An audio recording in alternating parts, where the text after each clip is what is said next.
I have to say, Miriam, I watched Sheldon sitting so proud in the White House when we gave Miriam the Presidential Medal of Freedom. That's the highest award you can get as a civilian. It's the equivalent of the Congressional Medal of Honor, but civilian version. It's actually much better because everyone gets the Congressional Medal of Honor. That's soldiers. They're either in very bad shape because they've been hit so many times by bullets, or they're dead. She gets it, and she's a healthy, beautiful woman. Former U.S. President Donald Trump recently made a controversial statement regarding the Presidential Medal of Freedom, which is awarded to civilians. During remarks at his golf club in Bedminster, New Jersey, Trump claimed that this civilian honor is actually much better than the Medal of Honor, the nation's highest military decoration given to service members.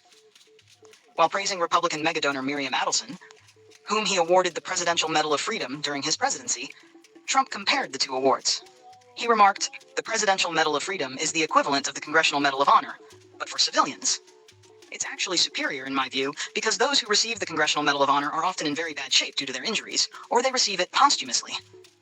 Trump further elaborated, saying, "Miriam, I remember how proud Sheldon Adelson, her late husband, was when we awarded her the Presidential Medal of Freedom.